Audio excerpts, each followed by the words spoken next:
Salut Internet, connaissiez-vous l'homme ayant fait grandir la France? J'ai nommé Napoléon Bonaparte.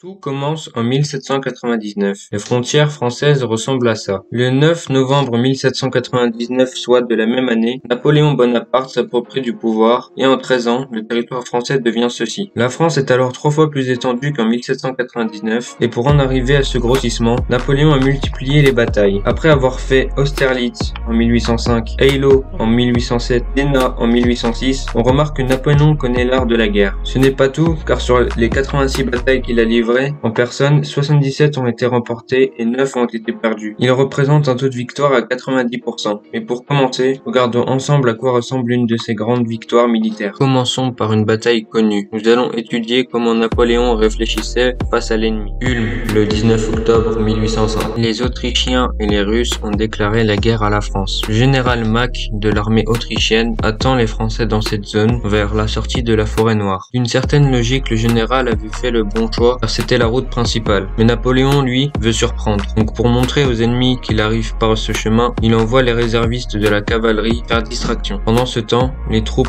officielles détournent la forêt par le nord. Les Autrichiens sont donc encerclés et sont contraints de capituler, finissant tous retranchés à Ulm. Napoléon remporte cette bataille et par la suite, ce ne sera pas la dernière. Vu de cette façon, les batailles de cette époque laisseraient penser que c'est un jeu. Mais sur le fond, la stratégie napoléonienne se divise en 3 idées. Premièrement, Napoléon connaît la guerre via des livres, comme La guerre des Gaules de Jules César, L'art de la guerre de Machiavel, ou encore L'essai général de tactique de Guibert. Napoléon a étudié la guerre des tacticiens du passé comme ceux de son époque. Tous ces textes lui servent à établir une stratégie lors d'une bataille. Mais ses connaissances ne sont pas que théoriques, car par rapport à ses ennemis, il est militaire de carrière, ayant été formé en tant que cadet gentilhomme, artilleur, lieutenant, lieutenant-colonel, capitaine, chef de bataillon, général de brigade, général de division, et enfin général en chef. Après avoir été tous ces grades, il connaît les tactiques militaires. Napoléon ne fait pas qu'établir une tactique, mais il étudie tous les terrains. Il est toujours accompagné d'ingénieurs géographes lui fournissant des cartes de champs de bataille. Ces derniers ne manquent pas à passer des heures à les regarder. Sur ces cartes, il étudie le terrain, regarde les fleuves, les forêts. Il a aussi des espions de guerre. Ces derniers vont en reconnaissance de l'ennemi. Sur la bataille d'Ulm, il était l'un d'eux. Il s'appelait Charles-Louis Schurmester. Son but était de rendre confus l'ennemi autrichien en leur donnant de fausses informations comme des papiers falsifiés et ils en profitent pour communiquer l'effectif adverse. La deuxième idée, c'est l'organisation de l'armée. Elle se divise en 7 unités autonomes sous l'ordre de maréchal, en rajoutant la réserve de cavalerie et la garde impériale, et chaque unité se divise en 3 divisions dirigées par des généraux, une de cavalerie et le reste d'infanterie. À cette époque, l'artillerie était bonne, car les canons étaient légers, plus faciles à entretenir. Ce système s'appelle grille ovale. Les artilleurs ne sont pas chargés, ce qui permet d'avancer plus vite, soit 30 ou 40 km par jour. Chacun corps d'armée se déploie rapidement sur le lieu donné par le chef. Cela s'appelle la manœuvre d'enveloppement. Si cette stratégie fonctionne, c'est qu'elle est gouvernée que par Napoléon. Ses maréchaux et généraux exécutent chaque ordre. Mais après avoir une bonne tactique, une bonne armée, et le troisième, c'est la motivation des soldats. Et grâce à une loi obligeant les jeunes de 20 à 25 ans à servir leur pays, Napoléon possède des ressources sans fin pour conquérir l'Europe. En tout, c'est 2,5 millions de soldats en 10 ans. Et Napoléon oblige les territoires colonisés à rejoindre l'armée française, en incluant la Belgique, la Hollande, l'Italie et l'Allemagne. Ça représente 1 million de soldats en plus. Et à partir de 1812, toutes ces stratégies ne durent pas. Les campagnes militaires ne durent pas même en négociant la paix. Comme exemple, en 1805, après avoir gagné Ulm et Austerlitz, la France et l'Autriche signent un traité de paix où il cédera une partie de leur territoire. Mais les Autrichiens rêvent déjà de revanche. La paix ne dure que 4 ans avant qu'ils redemandent la guerre en 1809. Ces conflits sans arrêt épuisent l'Europe. Dans l'armée française, les combats font perdre 1 million de morts et près d'1,5 million pour le reste de l'Europe. La guerre coûte cher car de 1802 à 1814, parmi les dépenses de l'État, on y trouve 60 à 80% des dépenses dans la guerre, soit 7 milliards de francs pour les 12 ans de conquête. Dans ces dépenses, on y trouve 3 milliards de francs pour les campagnes de Napoléon. La moitié assumée par l'État français et le reste sont venus de la guerre. Les Français ont des impôts importants, des réquisitions en nature et argent des conquêtes, les troupes entretenues par les États alliés. De l'Est à l'Ouest de l'Europe, ces dépenses et le coût de guerre ne font plus tenir les Européens. En plus de l'impossibilité de paix, le rapprochement des conquêtes européennes contre Napoléon se font connaître. En 1815, quasiment toute l'Europe est contre la France. À la tête de ce groupe, on y trouve le Royaume-Uni, la Prusse, l'Autriche et la Russie. Et tous se retrouvent le 18 juin 1815 à Waterloo, où Napoléon perd cette bataille. 5 mois plus tard, le traité de Paris est signé pour que la France récupère ses frontières telles qu'elles étaient en 1799. Et 15 ans après, la France redevient et restera telle qu'elle est à l'heure actuelle. J'espère que vous avez aimé cette vidéo. N'hésitez pas à vous abonner et activer la cloche pour être prévenu des vidéos suivantes. Likez cette vidéo si elle vous a plu et laissez-y votre impression en commentaire. Par la même occasion, vous pouvez consulter les réseaux sociaux de Minute Histoire pour partager avec vos proches la chaîne. Tous les liens sont en description. Je vous dis à la prochaine pour de nouvelles vidéos.